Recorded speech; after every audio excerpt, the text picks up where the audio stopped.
going with the flow has taken on a whole new meaning since moving aboard Delfino.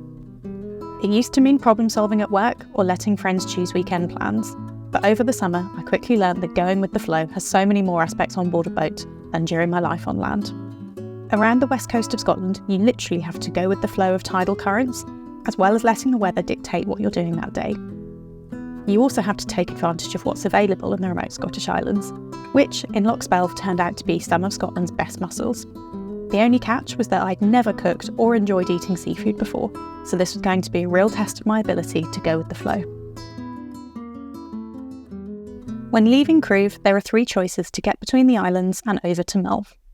The infamous Gulf of Corryvreckan, the narrow and rock-filled Cuan Sound, or the Sound of Luing. Although the tides run fiercely through the Sound of Luing, this is by far the easiest and least scary of the 3 options. So we have just left Cruve Marina, well we left about an hour ago, and we are heading towards Loch Spelve, not Spelvey, on Mull for this evening. And we are about to go through the Sound of Luing, which is in between the islands of Scarborough, Luing, and there's another smaller island that I can't remember the name of. This is the passage that has the lowest tidal stream of the 3 options that we had in this area, but the tidal stream still is about 4 knots through here, and we are going to have the wind over the tide as we go through, so we'll see how bumpy this will be as we go through. We had just enough wind to sail, and as we approached the sound, our speed built and we started noticing strange calm patches in the water, a sign of the strong tides. Oh my god, we're doing 8.5 knots. This is so chill. Super chill. Feels like we're barely moving. Actually, we're going like the fastest we potentially ever sailed, apart from around the Mull area. I know, right? Well, we're just on a travelator. The water's Yeah. just taking us, you know? Yeah. I wasn't expecting the water to be streaming quite this fast so soon. It's meant to be in an hour's time. It's meant to be the biggest stream. But there's 8.7 knots of wind and we are doing 7.8 knots over ground. Welcome to sailing the Scottish Isles.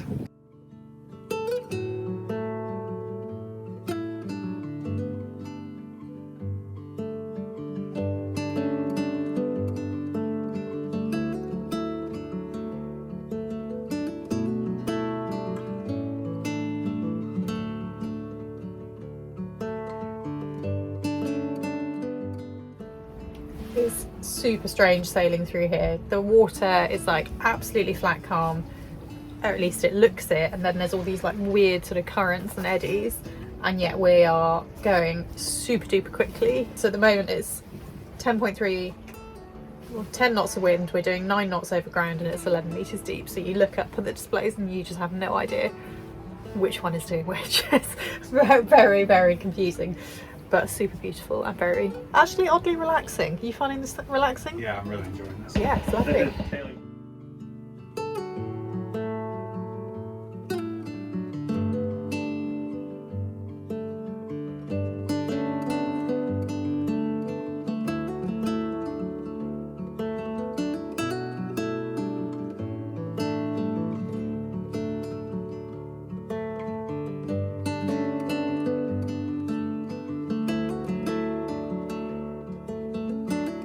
The entrance to Loch Spelve is a navigational challenge. There's only a narrow channel of water deep enough for most sailing boats, which is very close to the northern shore. And as it's a small entrance to a large loch, there are more strong tides to deal with as the water gets compressed through the gap. We also got hit with some big gusts of wind coming off the mountains as we went through, our first of the many surprises Loch Spelve would throw at us. How are you feeling? Pretty good, man. Pretty amped. Pretty exciting. Gusty. Want some current. We're like 30 meters from shore. Pretty cool. And the scenery ahead of us is spectacular.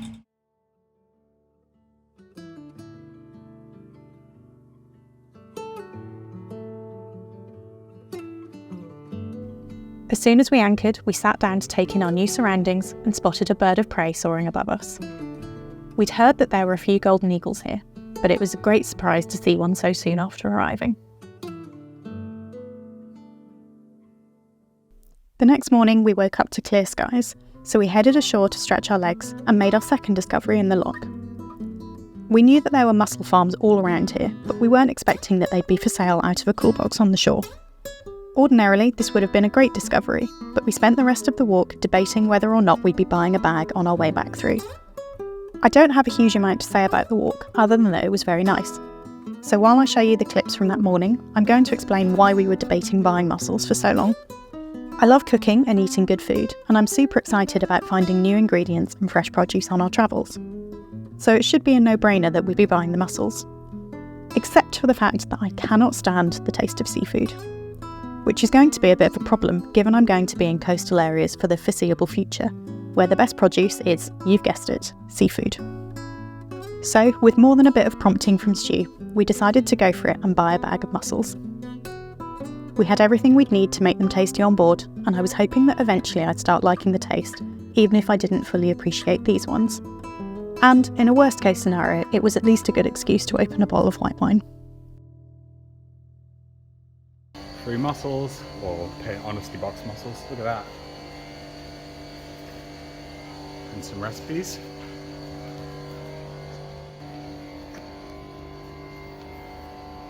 Laura with her mussels.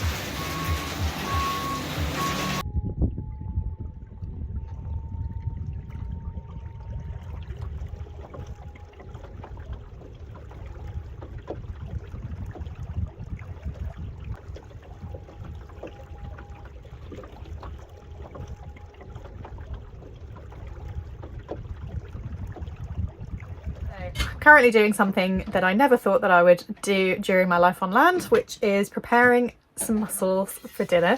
Whether I actually eat them or not is still TBC, but Stu's certainly going to enjoy them. Currently scrubbing some mussels on the aft deck, and we will see if they turn out tasty or not. I have had one mussel before in my life and I thought it tasted like a chemical toilet. So what better way to remedy that than cooking our own in a bay that grows, or sorry, I should say in a loch that has a huge mussel farm in it, and we chatted to the guys earlier that caught the mussels. So if I don't like them now, I don't think I'm ever going to like them. Good effort though for giving them a go. What are you making? So I'm making mull mariniere because we had everything on board that we needed to make mull mariniere actually, and some of it needed using up. I'm going to fry up some shallots with some garlic, some white wine, chuck the mussels in, steam them for about 5 minutes. And then we're going to put parsley, lemon zest, probably lemon juice and cream and loads of pepper in. So I'm trying to get as many other flavours into here as I possibly can.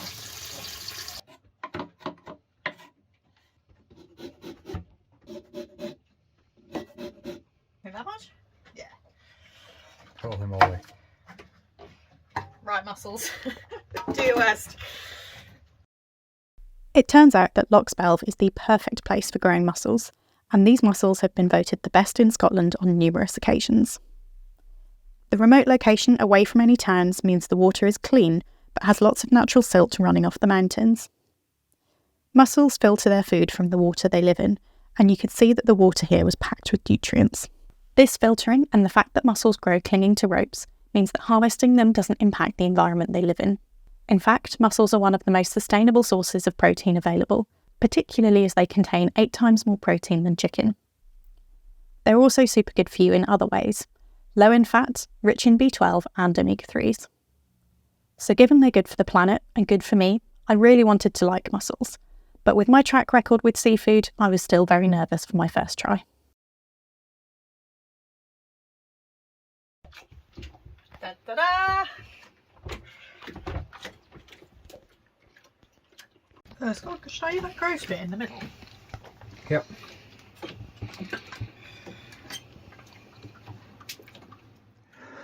I mean, look at it, that's gross! Well, that's a mussel for you. Okay.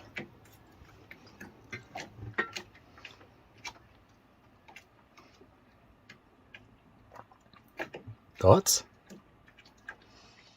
Don't hate it as much as I thought I would. Not bad, eh? Not bad, I might have another one. Hi. Laura, what are we saying?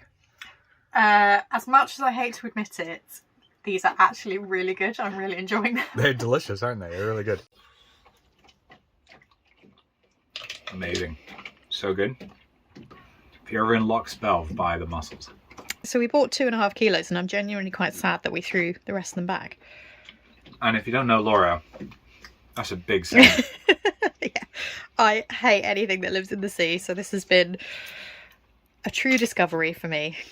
Oh, they're amazing. So I genuinely can't believe that I'm saying this, but I made some backup pasta sauce just in case the mussels didn't work out and we had to have some pasta with some tomatoey sauce as a like consolation prize.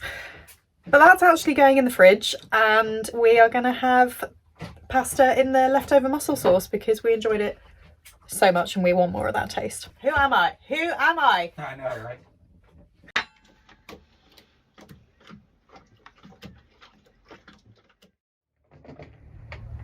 There are so many jellyfish in the loch this morning. It's basically, as far as you can see, full of jellyfish.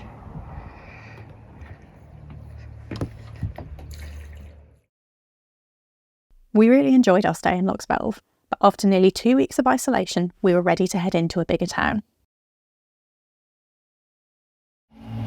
Good afternoon. We are motoring between Mull and Loch Spelve where we were, which you can see behind me, and Carrera and Oben in front of me, which is where we're going to spend the next couple of days. We are motoring because there's no wind, which is actually giving us a nice little break. Stu's doing some work, because the water's so flat, and it means we've been able to see quite a lot of wildlife on the like pretty short hop over. So we've seen, I think, a dolphin and a porpoise. Which has been great. They haven't been very playful, but it's just been nice to see them chilling out. And we should be in Oben in about an hour. So yeah, pretty nice short motor today.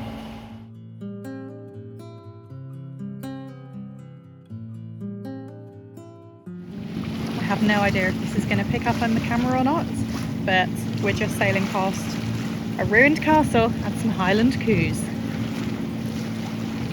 Is there a more Scottish sight than this?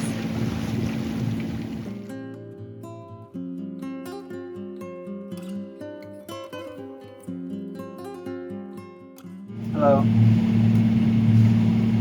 Laura? Yes, Could you take the helm for a second, please? I'm filming. But I'm cold. Okay.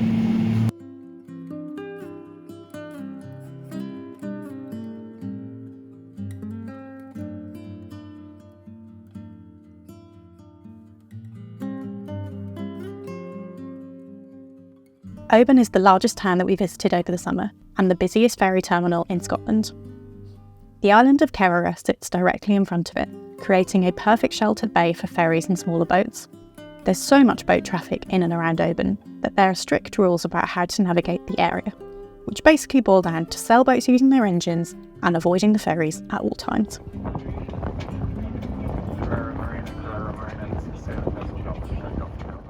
Luckily for us, the biggest navigational difficulty we had was trying to work out what this boat was doing in the entrance to Kerrera Marina and how to get around it.